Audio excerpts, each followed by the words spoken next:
The wind whispers stories to those who listen. Stories of what was lost.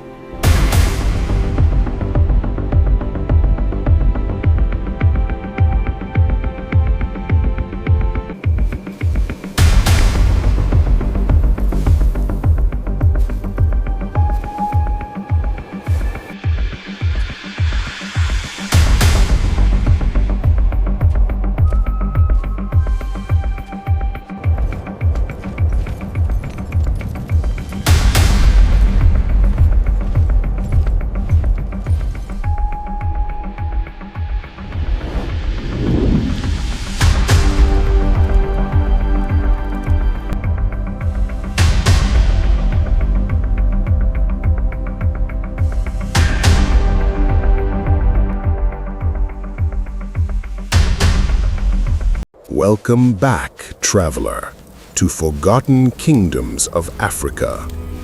Here, we ask the questions that history forgot to answer, the kind that live between fact and myth, buried beneath time and dust.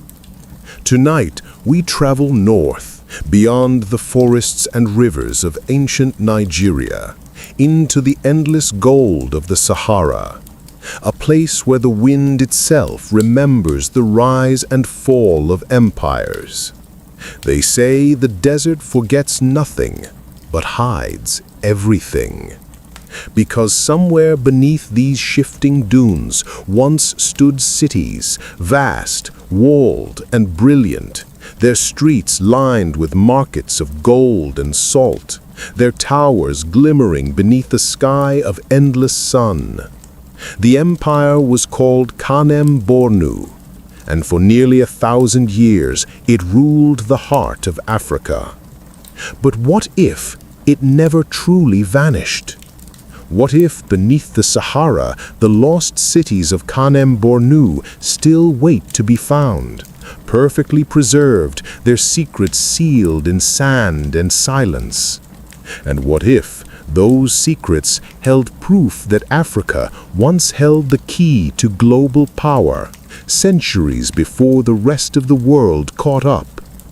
Let's find out. Across the heart of the Sahara, where the earth itself seems to breathe with heat, lies a silence older than time. The dunes shift endlessly, sculpted by winds that have whispered through centuries, carrying the ghosts of forgotten kingdoms. Beneath these sands, in the dust of Chad, Niger, Nigeria, once stood the gates of an empire, a realm of merchants, scholars, and kings, of warriors whose horses thundered across the Sahel, and of cities whose walls gleamed under the desert sun. This was Kanem-Bornu, the empire that ruled where the desert met the savannah. For nearly 1,000 years it endured, an African power that connected the worlds of the Sahara and the Nile, the Maghreb and the Gulf of Guinea. And yet, its name is barely spoken today. Imagine the sound of 1,000 camels moving through the desert, bells clinking, hooves sinking into the soft gold of the dunes. Traders from the north bring salt, silk, and glass. From the south, caravans laden with ivory, ostrich feathers, and human lives, the terrible trade that bound continents together. Here, at the crossroads of worlds, the people of Kanem-Bornu built their fortune. Their cities rose where no one thought life could thrive. And in their rise, they forged one of the most enduring empires in African history. But to find Kanem-Bornu, we must first understand the land that bore it. The Sahel, that long belt between desert and forest. To the north, endless sand seas, the Sahara, stretching beyond imagination. To the south, green savannas, rivers, and ancient lakes that shimmer beneath the sun. Between them lies a fragile frontier, a place of both life and death. The people who survived here had to adapt to the droughts, to the shifting sands, and to the violence of nature itself. Yet from this hardship came brilliance. The Sao civilization, artisans of the ancient world, flourished here long before any empire. They built walls of clay and stone, cast bronze and sculpted terracotta figures that still astonish archaeologists today. Their art tells stories of hunters, kings, and spirits, of humans and gods intertwined. These were the ancestors of Kanem-Bornu. As centuries passed, new tribes and lineages rose from the legacy of the Sao. Among them, the Kanuri people, born of desert resilience and spiritual strength. They called this land home, the region east of Lake Chad, where desert meets water. Around the 8th century, a new dynasty emerged among them, the Saifawa, a line of kings whose name would echo across Africa for 1,000 years. The Saifawa claimed descent from a hero of legend, Saif ibn Yazan, a warrior from ancient Yemen who, they said, crossed the desert to found a new line of rulers. Whether myth or truth, his story gave the Saifawa a divine right to rule and linked their destiny to both Africa and Arabia, a bridge between worlds. Their capital, Njimi, rose from the sands, a city of mud brick palaces guarded by ramparts and watchtowers. Its markets bustled with merchants from Fezzan, Tripoli, and Egypt. In its narrow streets, languages mixed like colors, Arabic, Kanuri, and Hausa. Here, the first foundations of empire were laid, an empire that would harness the desert itself. For the desert, harsh as it seems, was the lifeline of power. Whoever controlled the trade routes controlled wealth, and whoever mastered the desert mastered destiny. Kanem's rise was not swift nor peaceful. It came through generations of struggle, through the forging of alliances, wars, and faith. The kings of Kanem learned early that the desert offers no mercy. To rule, one must be as unyielding as stone, yet as adaptable as the wind. They became masters of both war and diplomacy. Their riders, light cavalry armed with spears and shields, could strike like lightning and vanish into the dunes. And with every victory, Kanem grew. But the true transformation came with faith.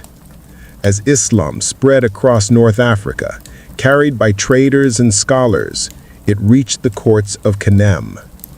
At first, the kings resisted, but in time they saw in Islam not just a religion, but a path to legitimacy, unity, and connection to the wider world. And so the Desert Empire opened its gates to a new belief. Mosques rose beside ancestral shrines. Scribes began to write in Arabic, and Kanem entered the great web of Islamic civilization, trading not only in goods, but in ideas. In this fusion of old and new, African and Arab, earth and spirit, Kanem's true power was born. The empire became a living bridge, connecting the Mediterranean world to the heart of Africa. Salt flowed south, ivory and gold flowed north, and across this vast landscape, caravans carried more than trade. They carried culture, learning, and faith. From Cairo to Tripoli to the Niger River, the name Kanem began to carry weight. A desert kingdom had risen from the dust, but time, like the sand, is always moving. The empire would rise and fall and rise again. For the story of Kanem-Bornu is not one of simple conquest. It is the saga of endurance, of people who refused to vanish even when their cities did. And though their walls have crumbled, their legacy remains, in the language of the Kanuri, in the echoes of ancient prayers, and in the shifting sands that still remember their names. This is where our story begins. The dawn of Kanem, the empire that the desert refused to forget. Before Kanem became an empire of kings and caravans, before the banners of the Safawa dynasty flew above the Sahel, this land was already ancient. Around the great inland sea we now call Lake Chad, civilizations had already risen, thrived, and vanished, long before the pyramids of Giza began to crumble. The first were the Sao, Africa's forgotten masters of earth and spirit. To the people of the region, the Sao were more than ancestors. They were legends. In the oral histories of the Kanuri, the Kotoko, and other peoples of the Chad Basin, the Sao are remembered as giants, both in stature and in wisdom. They built great towns surrounded by walls. They forged tools and weapons of iron, cast bronze, and shaped terracotta into forms of startling beauty. Faces of men, women, warriors, and spirits, sculpted with intricate detail, as if breathing life through clay.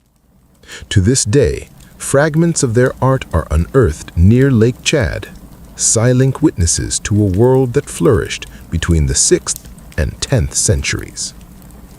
Archaeologists have found their traces in dozens of sites, near Madarumfa, Dufuna, Abeshe, and Bol. Massive fortifications, pottery, copper ornaments, even fishing tools all reveal a people of sophistication and skill. But what defined the Sao was not only their craftsmanship, it was their balance between earth and spirit. They believed every object held power. Every animal, every stone, every breath of wind carried meaning. In their world, kings ruled not by sword alone, but by the favor of unseen forces, the spirits of the water, the ancestors beneath the soil, and the gods of the skies. The Sao's connection to the Chad Basin was sacred. Lake Chad, known in their time as the Sea of the Desert, was both lifeline and mystery. Its waters rose and fell with the seasons, shaping migrations and trade. Around it, grasslands and river deltas became a cradle of life, rich in fish, wildlife, and fertile soil. Here, the Sao built settlements that linked communities through trade and shared belief. They exchanged ivory, leather, salt, and grain, and in time, words and stories that would become the foundation of a shared culture. Imagine one of their towns, perhaps near the shores of the lake. Clay houses clustered in a circle, fires burning in the evening as families gather. The clang of the blacksmith's forge rings out. Women weave baskets and dye cloth with rich ochres and reds.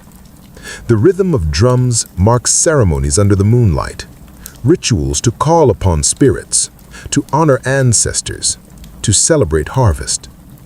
This was a world not of kings, but of clans, each with its own elders, warriors, and priests. A world bound together by trade, belief, and blood. But change was coming.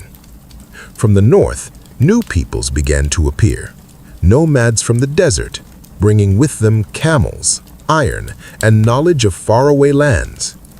From the east, travelers carried the first whispers of a new faith, Islam, spreading slowly along the caravan trails from the Nile. And from within, the Sao themselves began to grow restless. Villages turned into towns, towns into small city-states. The balance of power shifted, and rival clans began to compete for dominance.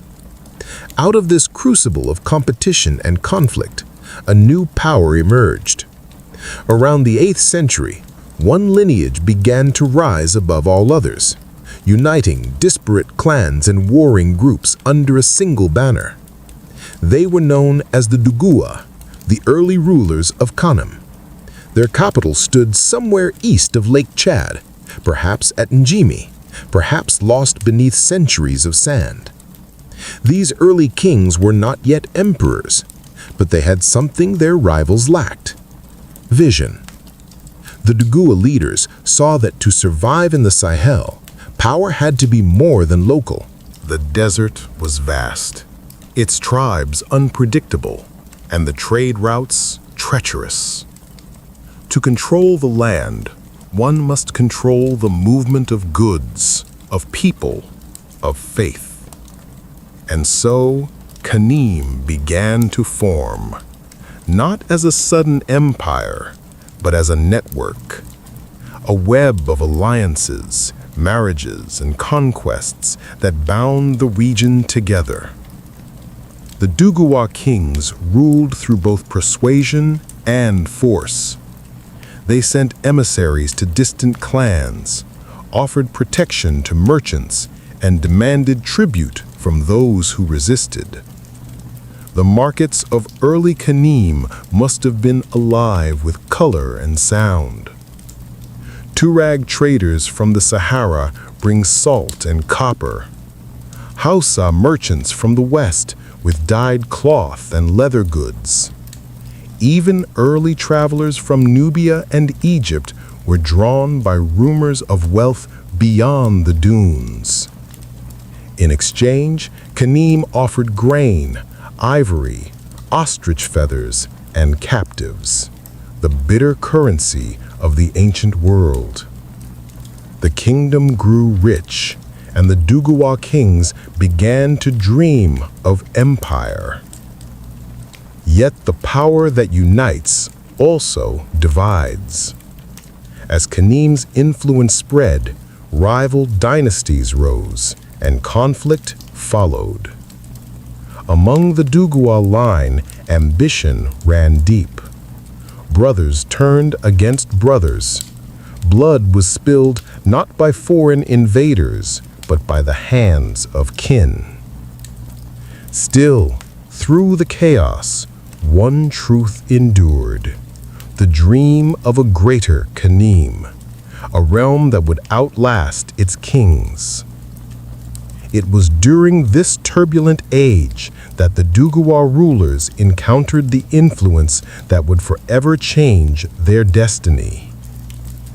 From the north came scholars and merchants who spoke of a single God, of prophets and revelation, of a faith that had united empires from Spain to the Red Sea. These were the first Muslim traders to reach Kanem. At first, the kings treated their faith as foreign curiosity, but as years passed, the practical benefits of this new connection became clear. Conversion meant recognition. It meant access to trade, to literacy, to alliances with the powerful Islamic states of North Africa. By the 11th century, the transformation was complete. A new dynasty rose from the old, the Saifawa, claiming both divine blessing and royal blood. The kings of Kanem were no longer merely rulers of the Sahel. They became part of a greater world, connected to Cairo, Tunis, and even Mecca itself. The first mosques appeared beside ancestral shrines. The call to prayer joined the rhythm of drums. The desert kingdom had found its soul. Yet, in embracing faith, Kanem did not abandon its roots. The people still honored their ancestors, the spirits of the Sao, and the unseen powers that guided them. The empire that would soon rise was built on this duality: the spiritual inheritance of the past and the promise of the new. The Sao had given them art, faith, and memory. The Dugua and Saifawa would give them the empire. And so, from the whispers of forgotten gods and the ashes of ancient cities, Kanem was born. a nation forged by trade, by war, and by belief, standing proud at the crossroads of Africa.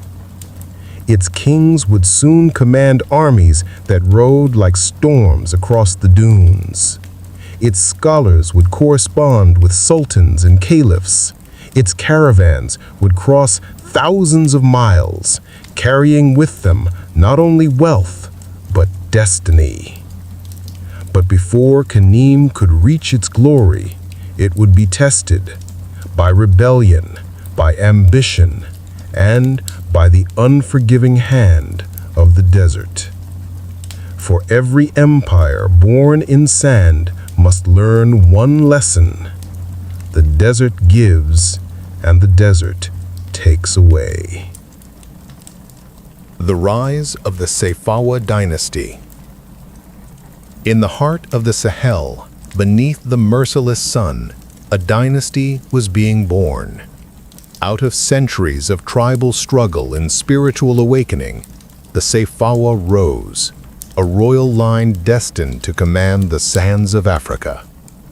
Their story began not in peace, but in the aftermath of conflict.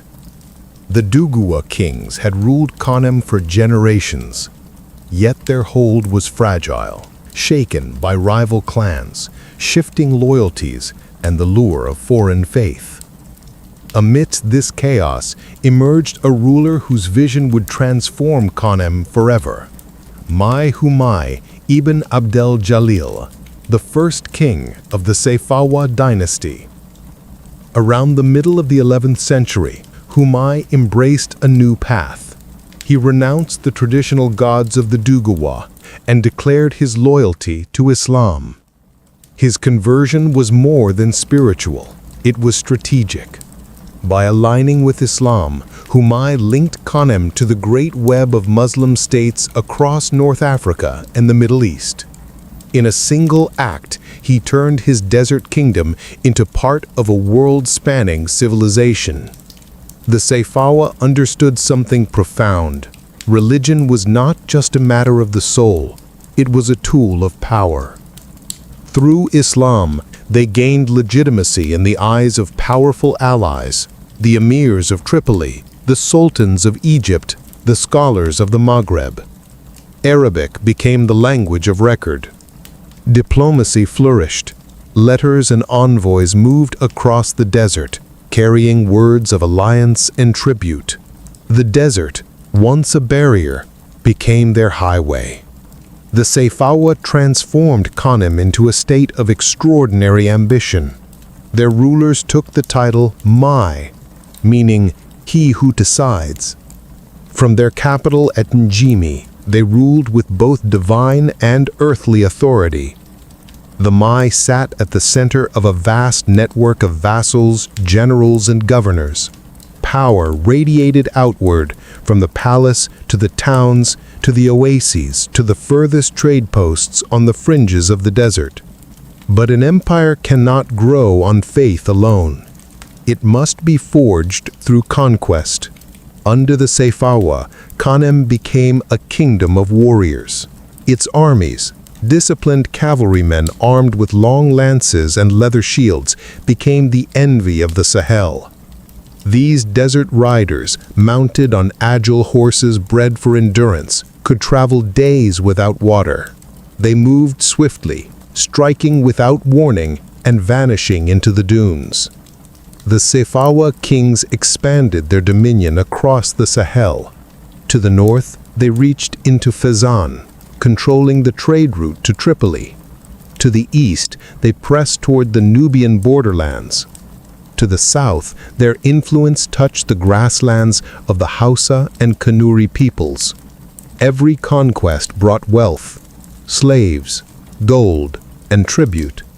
But every victory also brought danger. For every new province conquered, the desert demanded loyalty anew. The Sayfawa dynasty was not just a line of kings, it was a machine of survival. Over the centuries, it endured rebellions, droughts, invasions, and assassinations. Yet somehow it endured. Generation after generation, the name Sayfawa carried both fear and reverence across the sands. At its height, Kanem controlled more than 1 million square kilometers, from Lake Chad to the Libyan oases, from the Niger River to the Nile corridor. The capital, Njimi, became a thriving city, the beating heart of a desert empire. Imagine its streets on a summer morning. Merchants shouting prices in dozen tongues, camels kneeling beneath heavy loads, scholars debating under the shade of palm trees. Blacksmiths, tanners, and potters filled the air with sound and scent, the smell of leather, smoke, and dust. At the center stood the royal compound, walls of sun-baked clay adorned with banners and symbols of faith. The Mai's throne room was said to be vast, its ceiling supported by carved wooden beams, its walls covered in woven mats and embroidered cloths from the north. Here, the king ruled as both monarch and imam, a warrior of the sword and of the word. The Sayfawa claimed that each Mai was descended from Saif ibn Yazan, the legendary Arab hero who freed his people from foreign tyranny. Whether truth or myth, the story gave divine legitimacy to their rule. The Sayfawa were not just kings of men, they were heirs of prophecy. In the palace schools, children of nobles learned to read and write Arabic. They copied verses of the Quran and poems of the desert poets. Trade and faith walked hand in hand. With every caravan, knowledge flowed: astronomy, mathematics, law, and art. Kanem became not just a kingdom of warriors, but a center of learning in its own right. Yet power has a cost. As the Sayfawa kings expanded their reach, they demanded loyalty from dozens of subject peoples, some willing, others not. Tribute was collected from villages far beyond Lake Chad. Gold, slaves, and livestock filled Njimi's markets. But with every tax, resentment grew. Rebellions flared. Border tribes rebelled.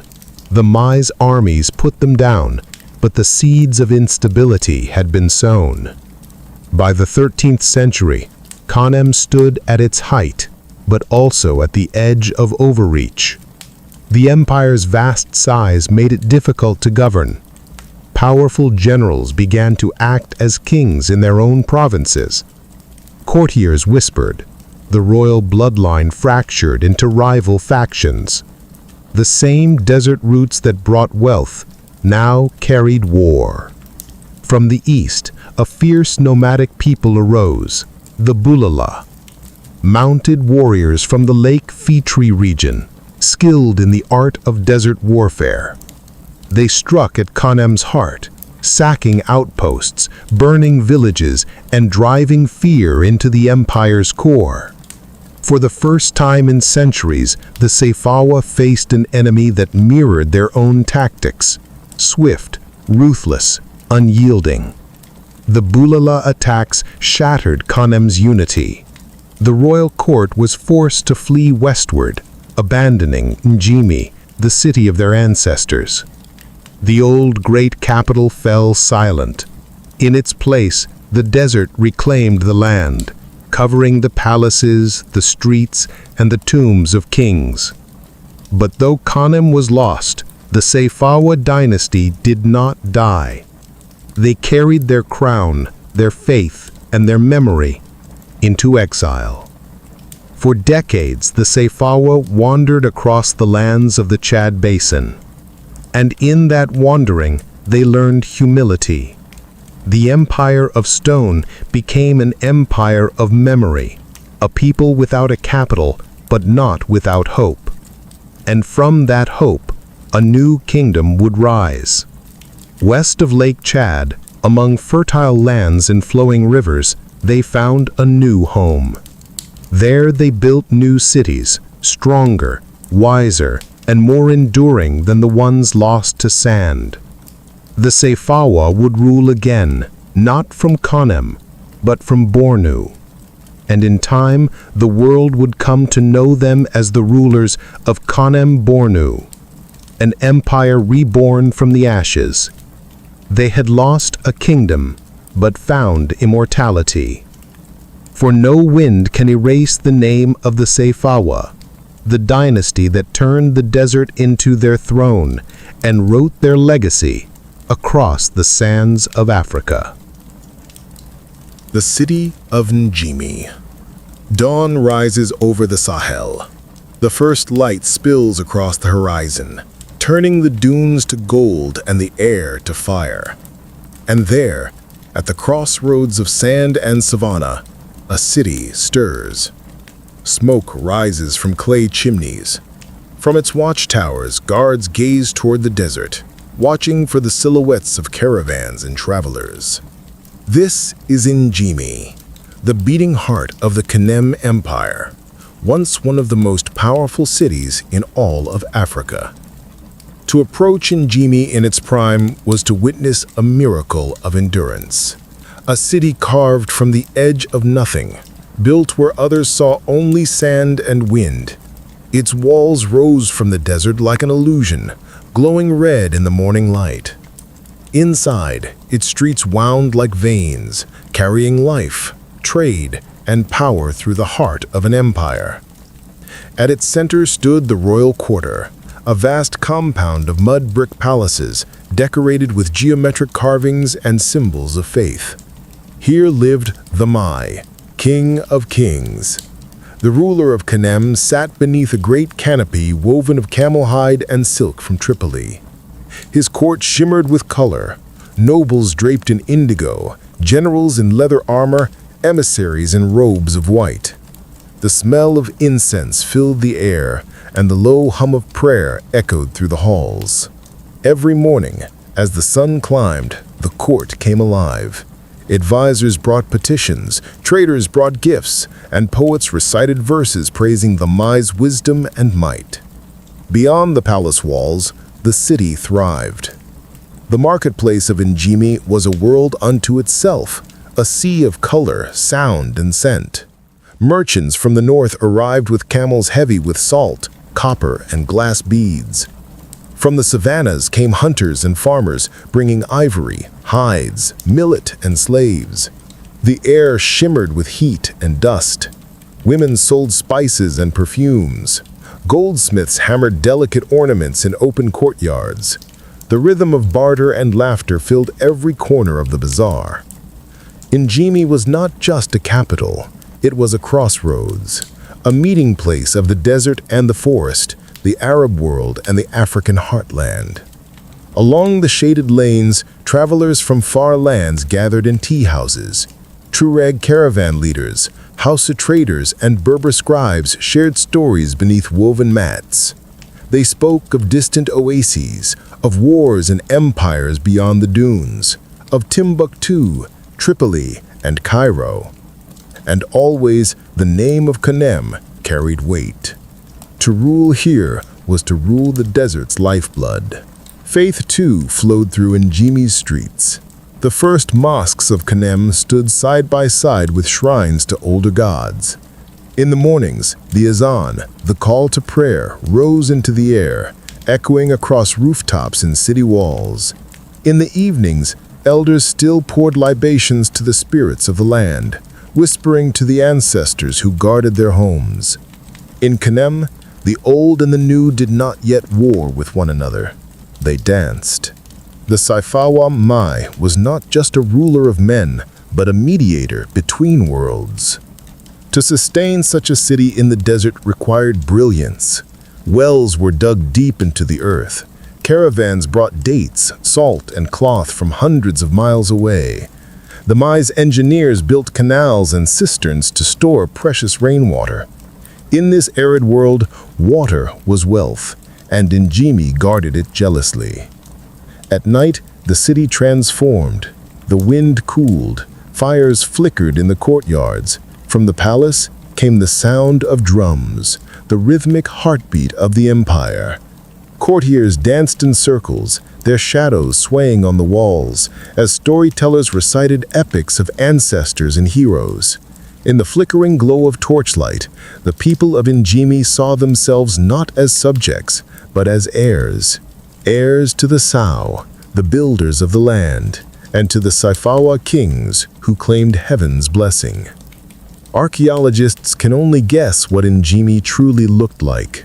Its ruins lie hidden beneath centuries of shifting sand, lost somewhere between the borders of Chad and Libya. Yet fragments remain, shards of pottery, rusted weapons, beads of glass, and whispers of its walls buried deep in the earth. But through oral tradition, through the songs of the Kanuri and the chronicles of later Bornu scribes, Njimi's memory endures. They speak of streets wide enough for 10 camels abreast, of towers that shone in the dawn, and of gates that never closed, for trade and faith never slept.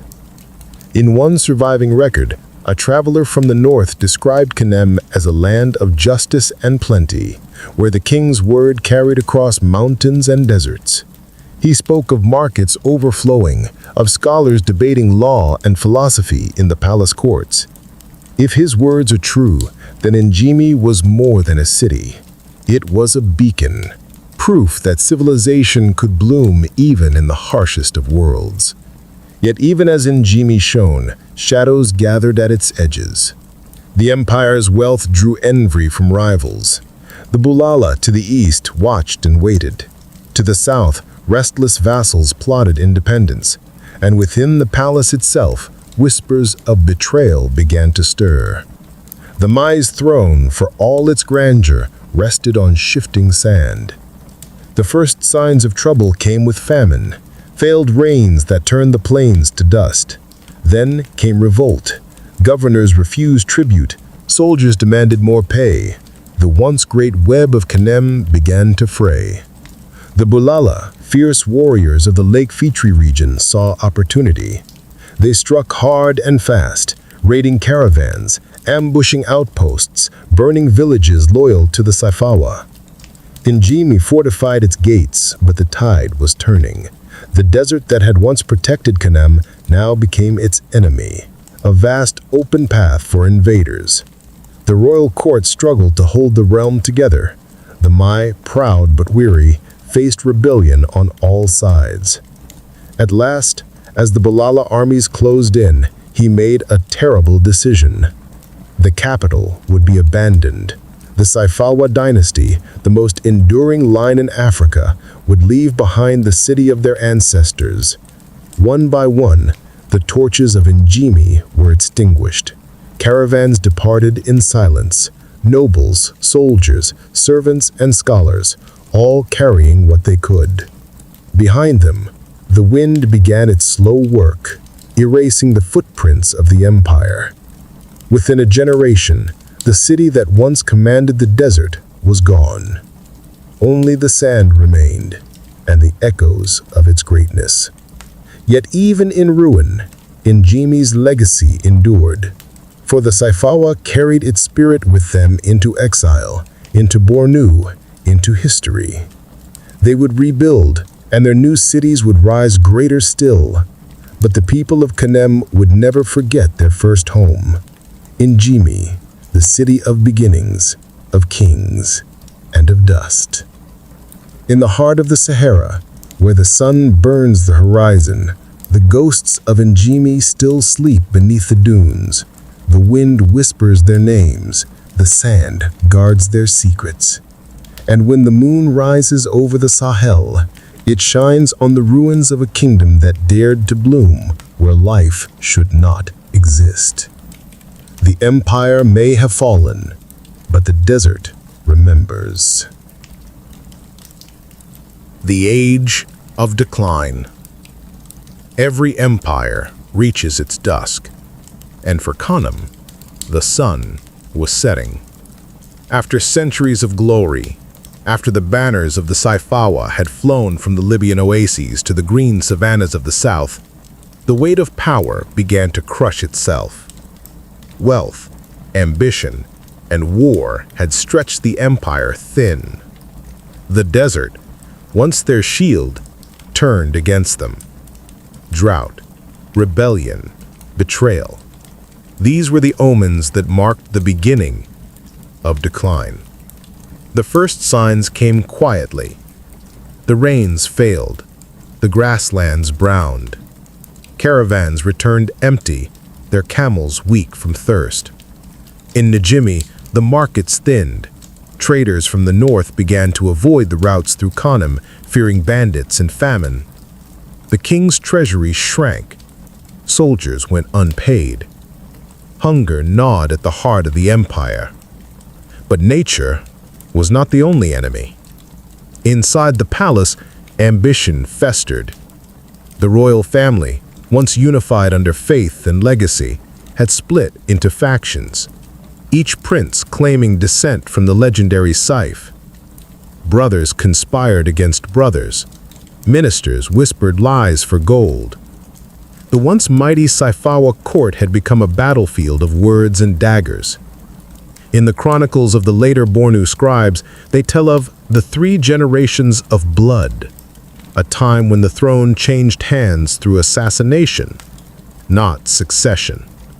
The great empire of Kanem, forged by faith and order, was tearing itself apart. And from the east, the desert watched. The Bulala, fierce warriors of the Lake Fitri region, had long envied Kanem's riches. They moved like shadows through the dunes, masters of ambush and survival. To them, Kanem's turmoil was an invitation. Their attacks began small, a caravan here, a village there. But soon their attacks became bold, brutal, unrelenting. The Bulala struck the outposts first, cutting supply lines to Nejimi.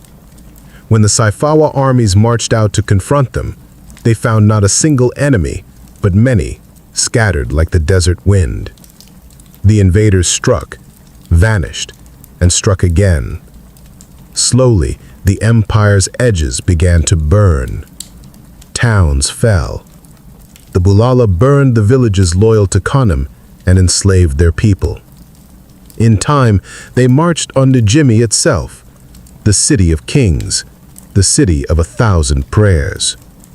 What followed was chaos. Fire and sand consumed the capital. The palace gates were torn down. The Mai's banners were trampled in the dust. Nejimi was gone. The desert had reclaimed what it once gave. The Saifawa dynasty, broken and exiled, began its long retreat westward. Imagine that journey.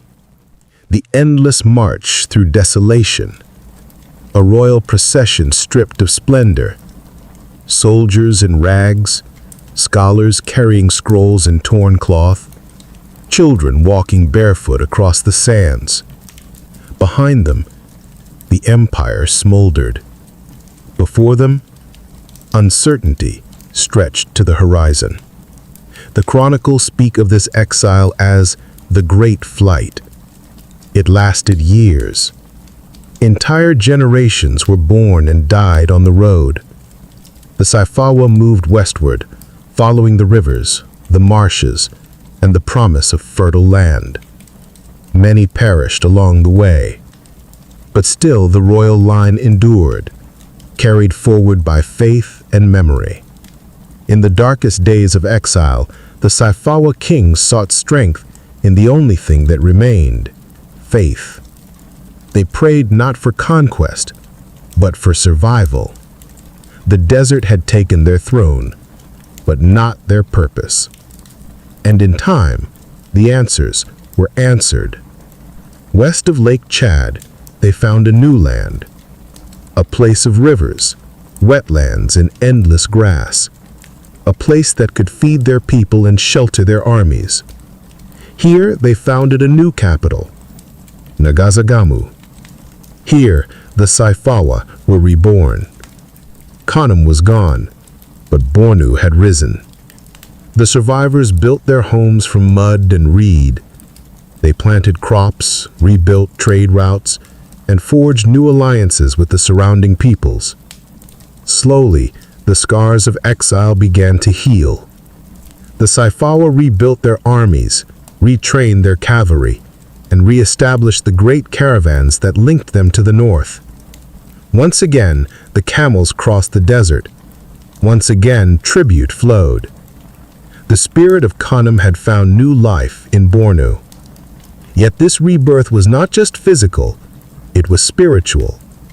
The Saifawa kings had learned the hardest lesson of empire, that strength is not in walls or wealth, but in endurance. The desert had stripped them of everything, except their identity. And that was something no wind could erase. In Bornu, Islam took deeper root than ever before. The new capital became a center of faith and learning. Mosques, schools, and libraries rose beside the rivers. Scholars from Tripoli, Cairo, and Timbuktu came to study under the Saifawa's protection. The dynasty, tempered by hardship, had become wiser, humbler, yet no less proud. The chronicles record the words of a Saifawa king who survived the fall of Kanem. "We have walked upon the bones of our fathers, yet still we stand. The desert thought us lost, but we were only being forged anew." Those words would become prophecy. For in the generations to come, Bornu would rise higher than Kanem ever had. The marshlands that once seemed exile became the heart of a new empire. From the Gazagamu, the Saifawa kings extended their rule once more, conquering the lands around Lake Chad, establishing order, and reviving the great trans-Saharan trade. Caravans returned, markets reopened. The name Kanem-Bornu began to appear on maps drawn by Arab geographers, the rebirth of an ancient power. The Saifawa had survived what few dynasties ever could, the death of their own empire. In the ashes of Kanem, they found rebirth. The fall had not destroyed them, it had refined them. The kings of Bornu would soon command armies greater than any before, rule lands more fertile than their ancestors dreamed, and wield influence that reached across the Sahara. But the ghosts of Kanem never left them. In the quiet nights by the river, the Saifawa kings would look east toward the dunes where Najimi once stood, and remember, they ruled new lands, wore new crowns, spoke new tongues. Yet the spirit of their ancestors whispered still. The desert, they knew, never forgets. It only waits. Bornu, the empire reborn. At the edge of the desert, where reeds bend and water glitters like hammered silver, a new heartbeat began. The Sahel, so long a place of dust and wind, opened into wetlands and meadows, a green labyrinth of channels and floodplains west of Lake Chad. Here, the exiles of Kanem laid their burden down and lifted a crown again. This land was called Bornu, and from it an empire would rise brighter than before. The new capital, Ngazargamu, did not begin as a proclamation. It began as a camp. Tents of camel hide, reed shelters, and clay hearths clustered along a firm bank where the floodwaters did not wander.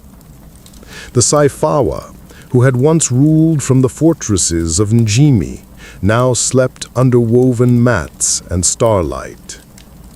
But the river taught them something the desert never could, that resilience is a craft. Men and women who had walked the dunes learned to read water, its moods, its roots, its mercies. They carved irrigation channels, laid out fields, and planted the endurance crops of the Sahel, millet, sorghum, and beans. Boats of bundled papyrus, light as a breath, skimmed the lagoons. Bornu was not a fortress first. It was a harbor. From this harbor, the world returned. The caravans came back, first in ones and twos, thin and uncertain, then in train after train, their shadows long upon the savannah. From Fezzan and Tripoli came bars of salt, fine cloth, and long needles of steel. From the south, cattle and hides, ivory and kola, pepper and gum. Bornu became a hinge, the leaf that let Africa's doors open again. To sustain this return, the Saifawa rebuilt more than walls. They rebuilt order. Around the palisades and canals of Ngazargamu, they drafted the architecture of a state. Amir al-Hajj to steward the routes and pilgrims, Qadis to judge by law, Sarkin Kasua to oversee markets and fair measure, Kachella and Yerima to command the regiments, each with banners and provenances of their own. The names varied with tongue and time, but the idea did not. Power would be distributed, recorded, and recalled. In the palace schools, Arabic returned as the script of the state. Scribes inked ledgers of tribute and trade. Imams composed letters to the Maghrib. And scholars copied law in the cool of the morning, when the wind from the water carried the scent of clay and mint. The Saifawa had learned, an empire is not merely ridden, it is written. Yet the memory of exile never left them. The cavalry of Bornu trained not for parades, but for return. Light horse for speed over hard ground. Shielded lancers for the break. Scouts who could read the grass, the dust, the tilt of a bird's wing in the sky. The old deserts of Kanem punished the careless. Bornu's armies would not be careless. The armories of Bornu did not imitate the north, they adapted it. Lamela cuirasses stitched to leather, quilted coats toughened with lacquer and hide, long spears balanced for the saddle, and short, vicious blades for the crush of close fight. A rider's kit was a philosophy: survive, strike, fade, return. With security came settlement. Villages along the riverbanks pledged grain and levy in exchange for patrols. Ward heads kept tax rolls and water schedules. Guild elders set the price of hides, iron, and woven cloth. And river wardens counted boats by the moon. Bornu's state was not a crown pressed upon strangers. It was a contract, renewed at market, at mosque, and at harvest.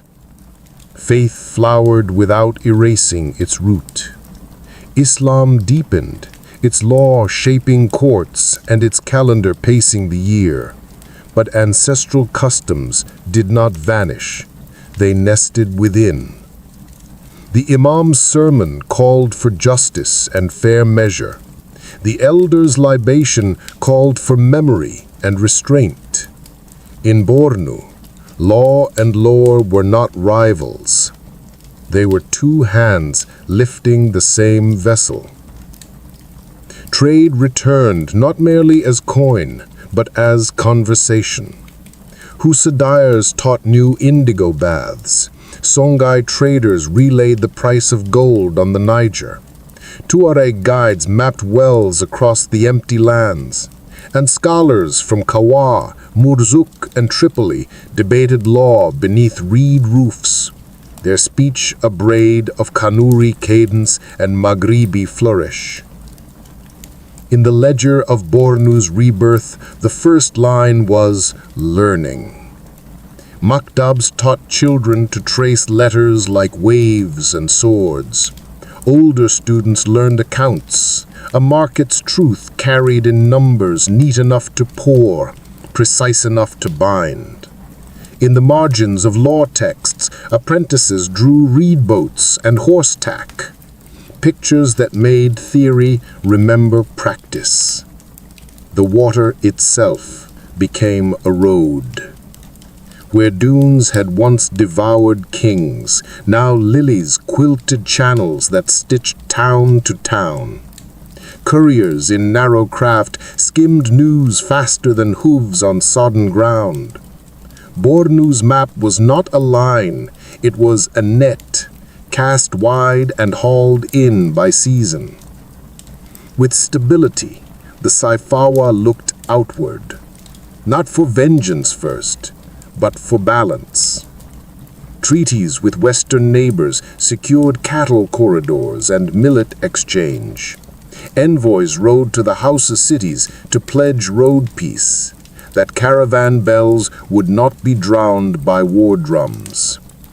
Northward, emissaries carried gifts through Fezzan to Tripoli, dates lacquered in honey, leather tooled in patterns of rain, ivory polished like moonlight.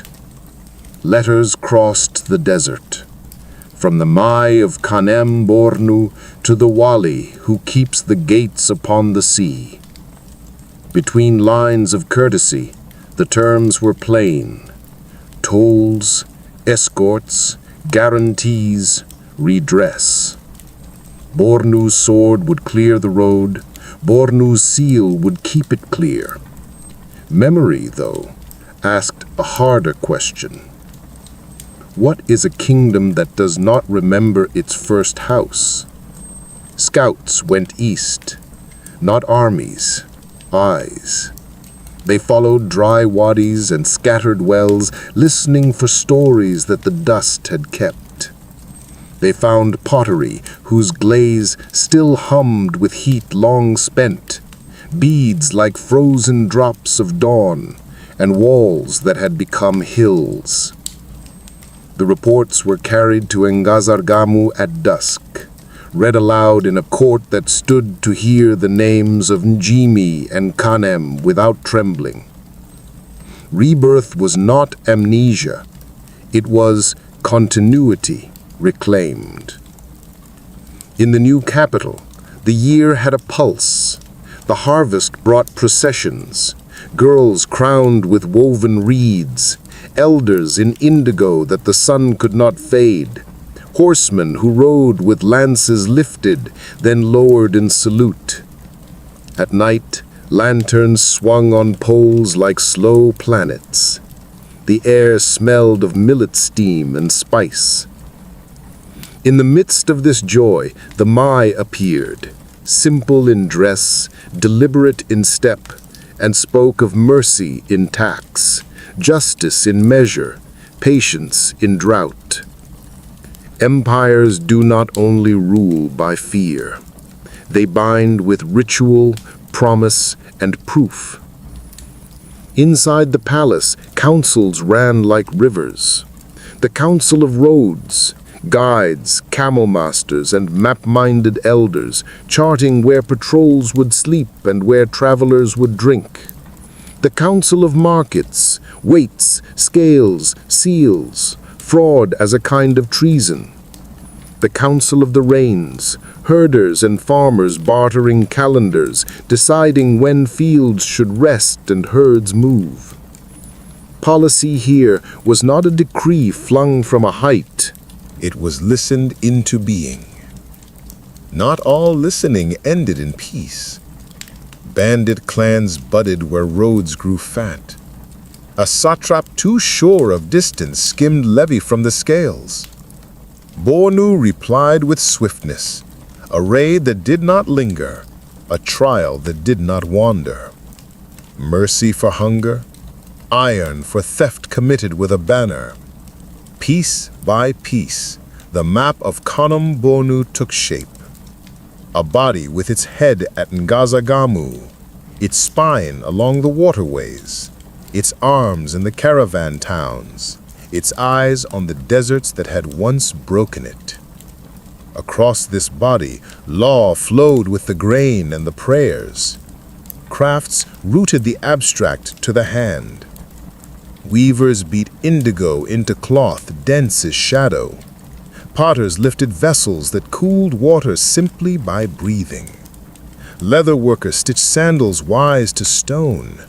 Carvers trimmed reins and saddles with motifs of flood and reed. Prayers cut so fine they looked like water itself. To ride beneath a Bornu saddle was to take a pattern of the land with you. When word of Bornu's order reached the far north, envoys returned with acknowledgments, gifts, titles, and, most precious, recognition. The Saifawa had not merely survived. They had requalified for the conversation of powers. Their seal closed treaties, their coin closed bargains, their word closed roads against thieves. Across the oases, the story shifted. Kanem fell. Bornu stands.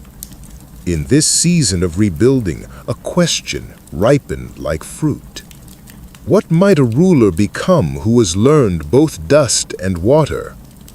The answer was already being born in the discipline of the troops, the fairness of the scales, the schools where law and logistics shared a bench, and the councils where map and memory argued like brothers who loved each other. The answer had a name: Idris. One day he would be called Alooma. Before his time, the infrastructure of greatness was laid. Forts at the river fords, stores of grain banked against failure, remount stations paced a day apart for royal messengers, judges who carried both the letter and the smell of the people's bread. When an empire breathes evenly, it dreams bigger. Bornu's breath had returned. At night, in Gazagamu, when lanterns were drawn down and the reed mats cooled, the elders told the youngsters of Njimi under a moon like a blade, of the flight when the stars were counted as milestones, of the first canals when water was a psalm. The children fell asleep not to triumph or defeat, but to continue. They would wake into a kingdom where yesterday was honored and tomorrow was planned with a pencil and a prayer. The Saifawa had learned to rule sand. In Bornu, they learned to rule time. They turned seasons into policy, distance into schedule, memory into mandate. And from this discipline would rise a sovereign who stitched road to road, court to camp, mosque to market, until even distant capitals spoke his name with respect: Mai Idris Alooma. But that is the next turning of our tale, when reform becomes strategy, and strategy becomes legend.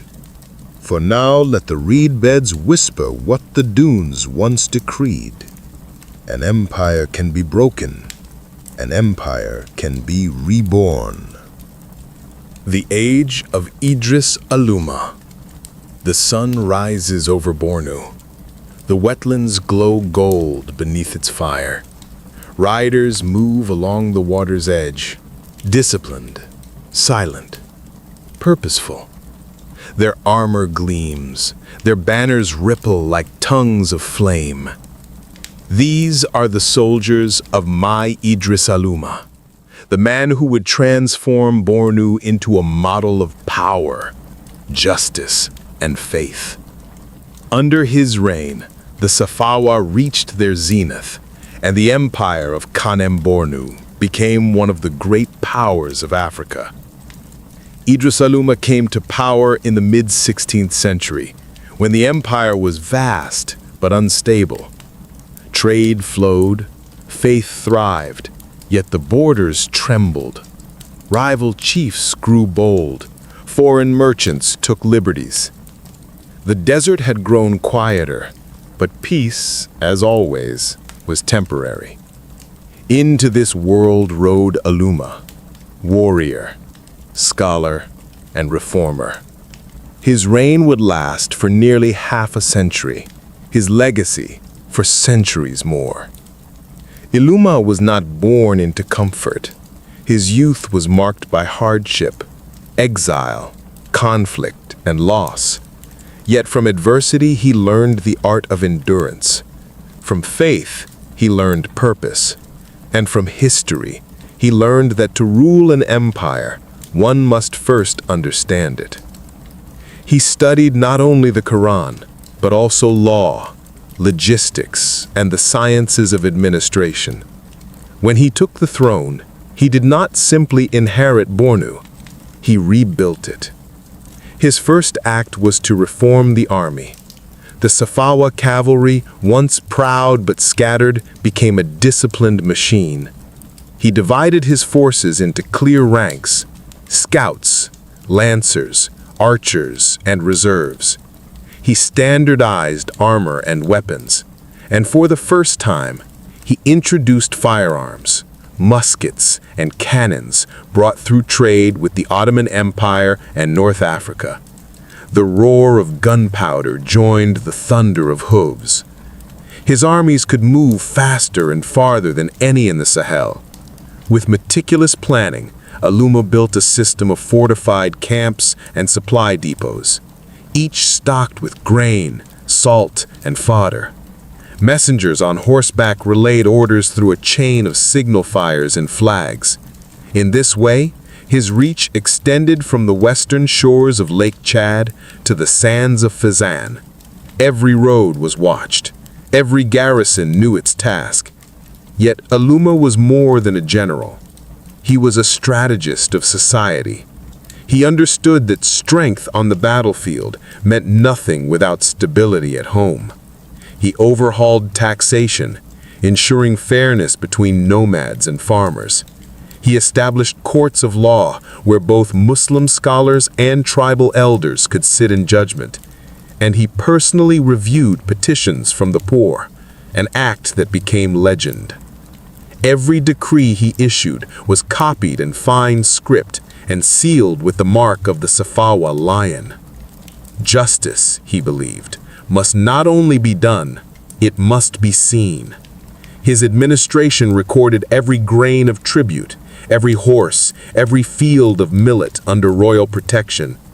Bornu, under Alooma, became not a collection of tribes, but a state. In the capital Nizargamu, trade reached new heights. Its markets stretched as far as the eye could see, lined with tents, reed stalls, and caravanserai. Merchants from Tripoli, Cairo, and Timbuktu gathered beneath Bornu's banners. Salt, ivory, gold, ostrich feathers, and fine textiles flowed through its streets.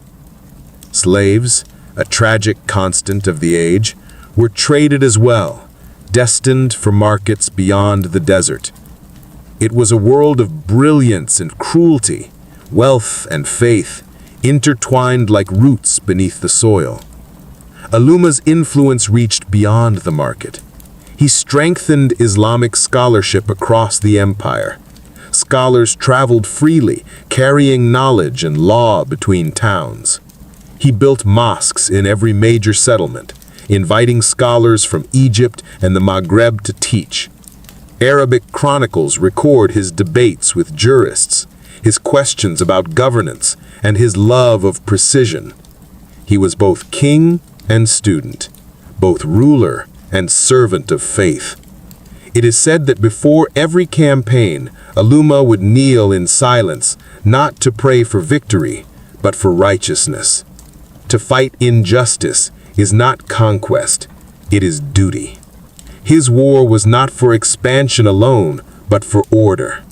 And under his banner, Bornu flourished. When neighboring tribes rebelled, he struck swiftly. When foreign merchants cheated the markets, he punished them without mercy.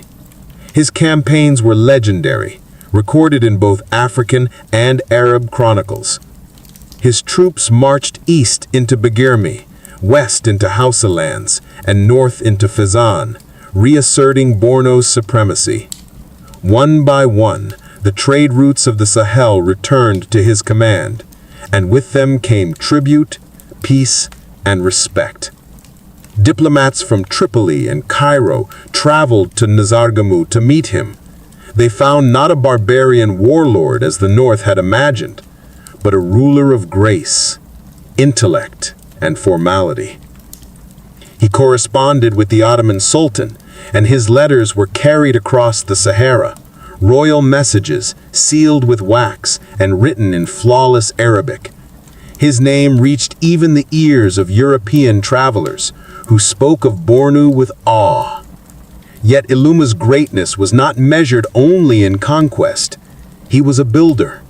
He constructed roads and rest houses for caravans, every 20 miles a safe stop with food, water, and shelter. He built fortresses along the borders, their walls patterned with triangular buttresses and carved doorways.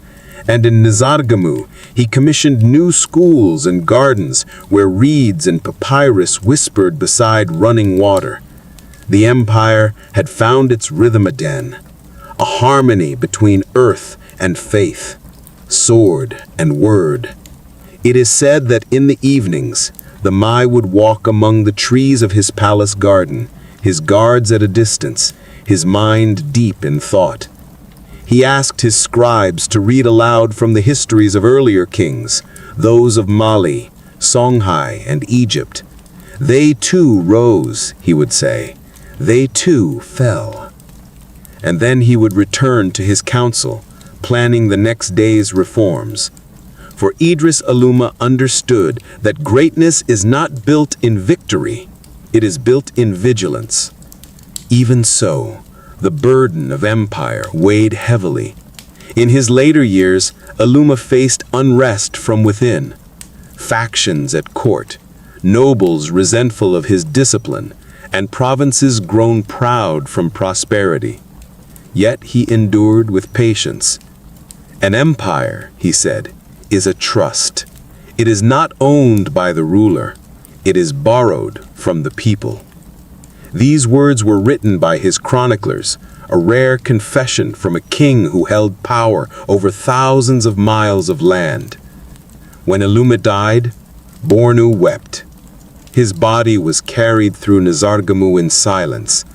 The people lined the streets, holding lanterns that shimmered like stars. Prayers were whispered in every tongue, Kanuri, Arabic, and Hausa. He was buried beneath the Sahel sky, near the river that had sustained his people. And though the sand would one day cover his tomb, the name Idris Alooma would live forever.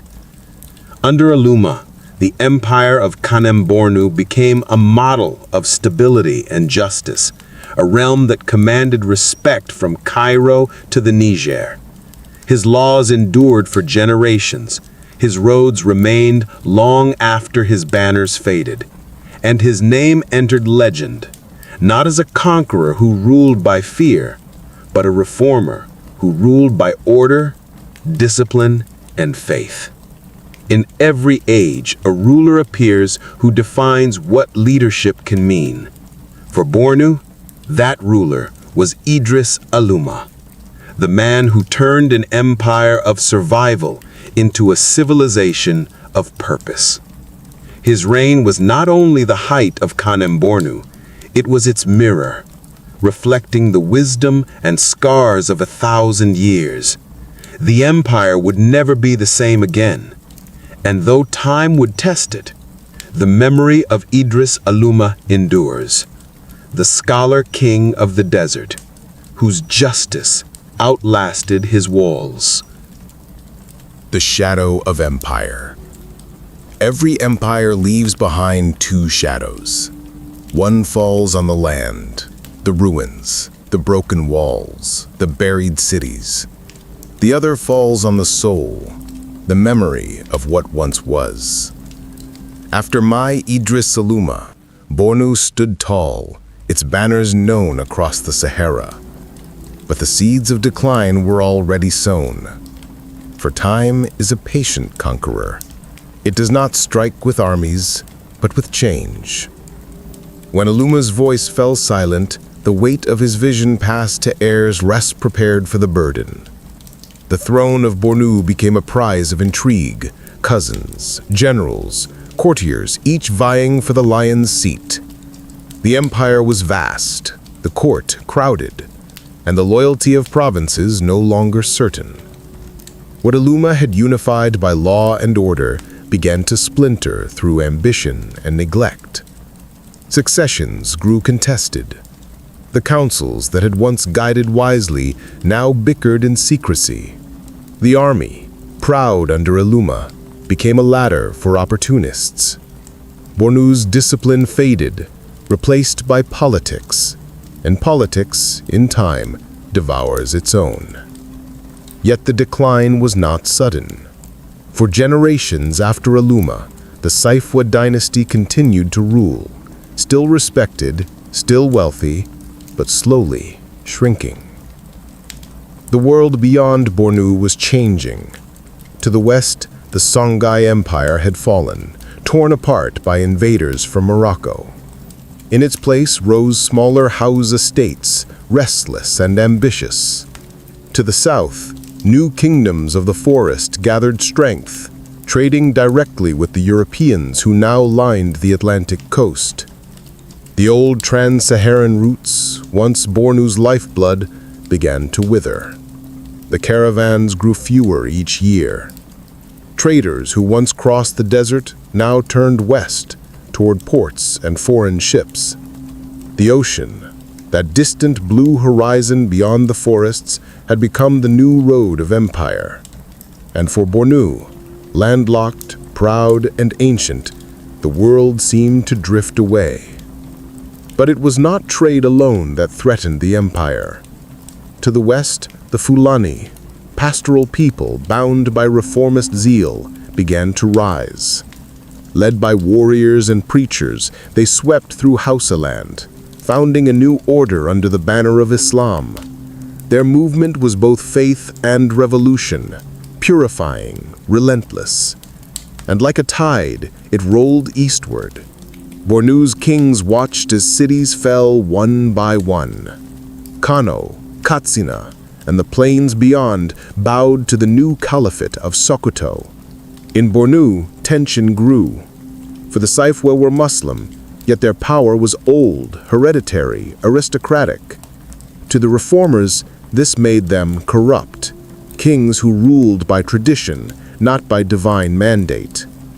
The question was no longer whether Bornu could defend its borders, but whether it could defend its faith. In the early 19th century, rebellion broke out. The Fulani Jihad reached Bornu's doorstep. Armies poured from the west, calling for the end of the Saifwa line. Cities burned, villages emptied, the empire reeled. For the first time in 500 years, the lion of Kanem-Bornu trembled. Yet even in this darkness, a savior arose, not of royal blood, but of courage and conviction. His name was Muhammad al-Kanemi, a scholar, warrior, and diplomat from the eastern lands. He rallied Bornu's armies, defended its faith, and restored its pride. For a brief time, the empire stood once more beneath a steady hand. Al-Kanemi was unlike the kings before him. He ruled not by inheritance, but by intellect. He corresponded with the Sokoto Caliphate, defending Bornu's legitimacy with scripture and reason. "We are Muslims," he wrote, "but we are not your subjects." His words carried weight across the Sahel, a pen raised against a sword. Under Al-Kanemi, Bornu recovered much of its strength. Trade revived, order returned. The dynasty endured, though changed, for now real power lay with the Kanemi lineage, not the old Saifwa blood. In time, Al-Kanemi's descendants took the throne entirely, and the age of the Saifwa kings finally ended. A dynasty that had ruled for nearly 1,000 years faded into history, not with rebellion, but with a quiet passing of the torch. But the world would not let Bornu rest. As the 19th century drew to a close, new powers loomed, powers from across the sea. Britain, France, and Germany carved Africa like parchment. Their flags crept inland from the coasts, following rivers, maps, and greed.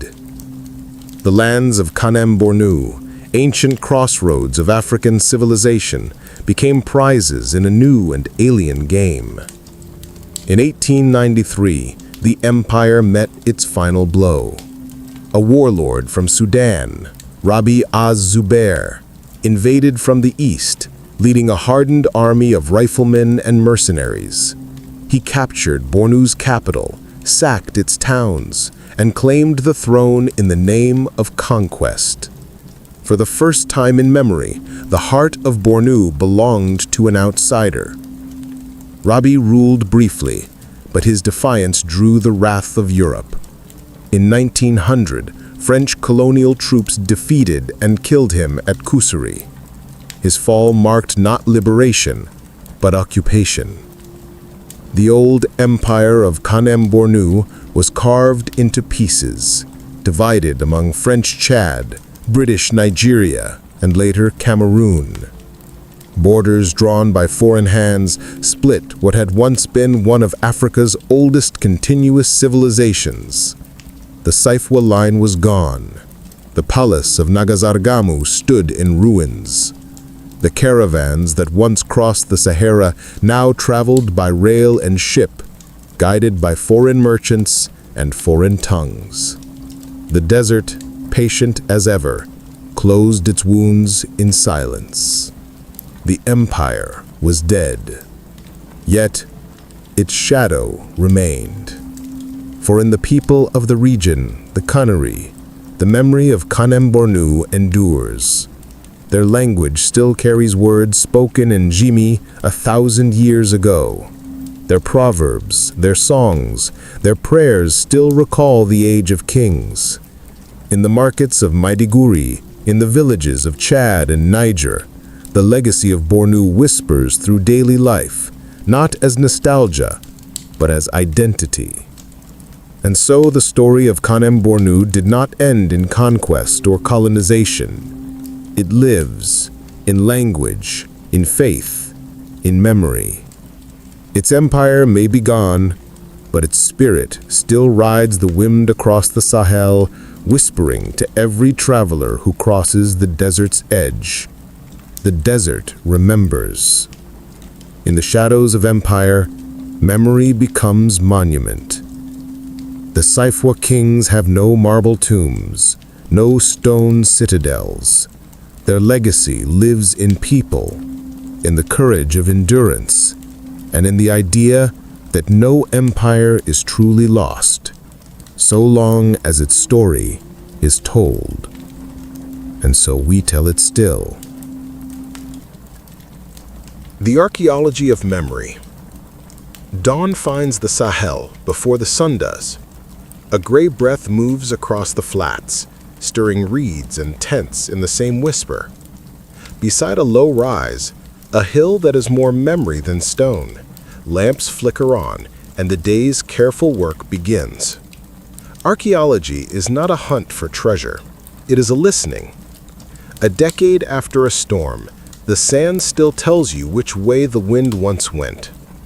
A century after a city falls, a single seed of charred millet can retell a harvest. And 1,000 years after an empire, a shard of pottery can say, in a voice of grit and glaze, "We were here." The hill could be anywhere: Chad, Niger, the lakeward plains of Nigeria. Across this basin, dozens of mounds mark the long settlement of peoples who made and remade the world of Kanem-Bornu. In one trench, a rim sherd emerges, red slip, faint chevrons incised by a steady hand. In another, a bead, glass, the color of dawn water. A junior researcher holds it to the light, inhales, and does not speak. The past is loud at first. Drums, horses, the clamor of markets. But on sight, it arrives as a hush that asks for patience. The Sao who preceded the Saifawa left their art like fingerprints. Terracotta figures with watchful eyes. Copper ornaments that still green the fingers. Clay vessels whose shoulders carry spirals and river lines.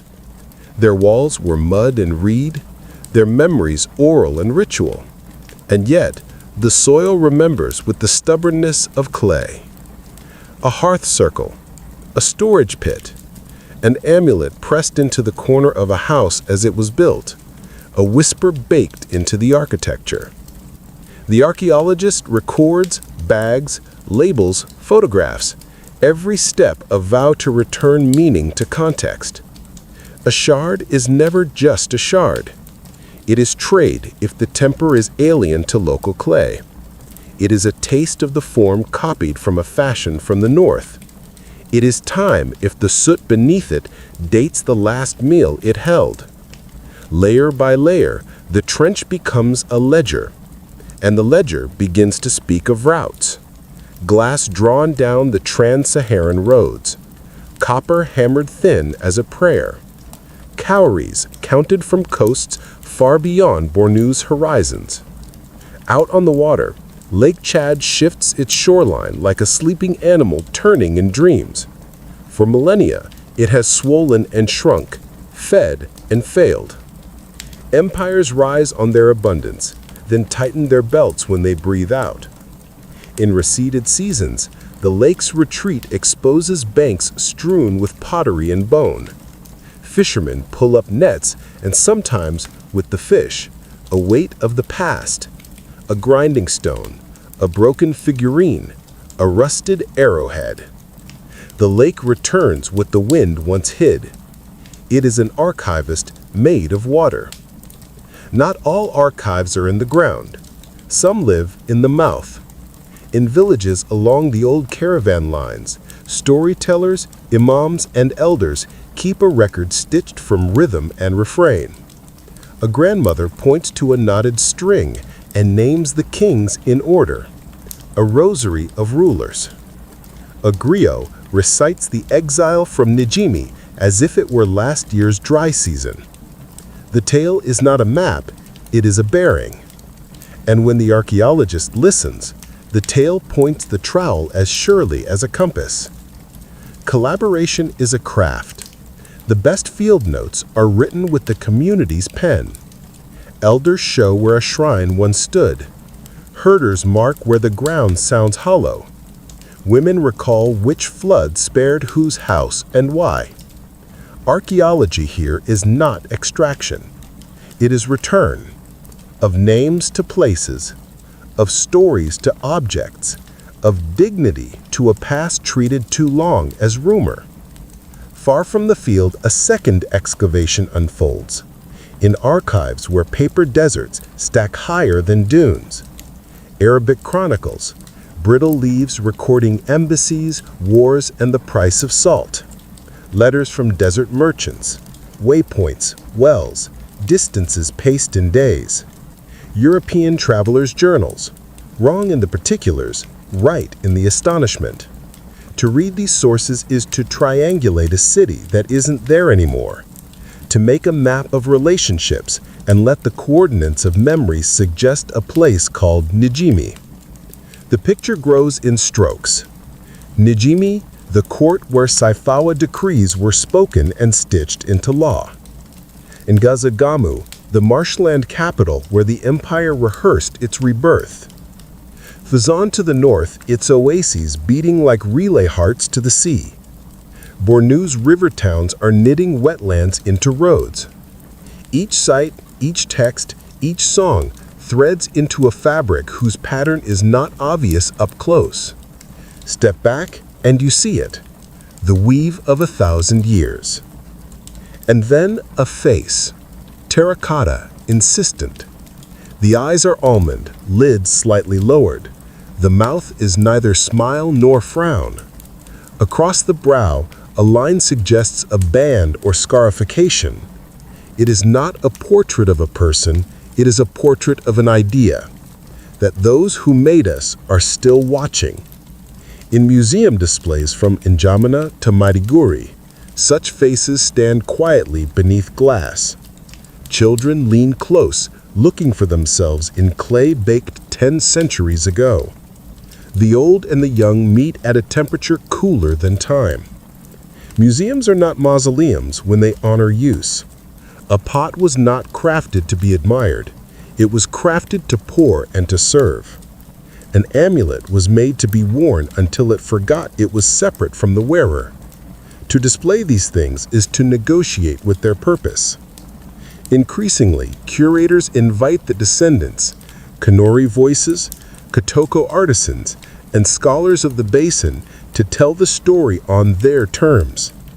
A label is rewritten, a pronunciation is corrected, an object is loaned to a festival and returns smelling faintly of incense and millet steam. The gallery becomes a circle, not a shelf. The work is not easy. Climate redraws the map even as we trace it. Lake Chad has shrunk and swollen in cycles, but the pace of change now outruns memory. Dunes migrate, banks collapse, sites disappear between one field season and the next. And there are other storms, roads too dangerous to travel, archives closed by conflict, communities displaced and asked, with cruel irony, to show where their grandparents lived when the old village itself has been blown into another country. In such years, archaeology keeps a different kind of faith, on that what can't be reached now will be reachable again. And so the toolkit widens. Satellite imagery to spot buried walls by the way crops grow. Ground-penetrating radar to hear a city without waking it up. Drone mapping to trace ancient streets in an afternoon and spend a year learning what they meant. But the finest instrument remains the human ear. Dig there, an elder says, pointing to a fold in the land that looks like any other. The trench opens. A wall angles into view. A child laughs, not surprised, simply pleased that the ground kept its promise. Education is excavation with a longer timeline. In regional schools, lessons now name Kanem-Bornu with the clarity once reserved for distant empires. Maps restore erased capitals. Teachers invite grandparents to class to recite a lineage or sing a market song. History rejoins homework. A nation is a conversation, and children are the part that decides whether it continues. The archaeologist closes the field notebook at dusk. The lake takes the color of iron. Somewhere out on the flats, a herdsman whistles, and 100 animals reconsider their direction at once. In camp, tea steams in small glasses. The day's finds lie in trays, ordinary to the eye, urgent to the story. A rim shirred with soot, a kitchen rekindled, a sintered bead, a road restored, a charred seed, a season returned to the calendar. None of it is grand, all of it is an empire. Tonight, the ledger grows. Context, coordinates, depth, date, description, hypothesis. Tomorrow, the debate will grow with it. Which layer belongs to which dynasty? Whether this ornament traveled in marriage or in trade, whether this market was seasonal or constant, whether Najimi's shadow falls here or a day's walk east. Agreement is not certainty, it is a direction of travel. And travel is what this story knows best. For a millennium, Kanem-Bornu was a road and a refuge, a bargain and a banner. It taught the desert to carry letters, the savannah To carry law, and faith to carry both. The archaeology of that life is not a single site revealed like a palace in a fairy tale. It is a braid, soil and story, object and oath, measurement and memory. Pull gently at any strand, and the whole tightens. pull too hard, and something true slips out of reach. The discipline is tenderness. The rigor is care. In the end, the ground does not give back a vanished empire. It gives back evidence that people loved, traded, argued, prayed, built, lost, and tried again.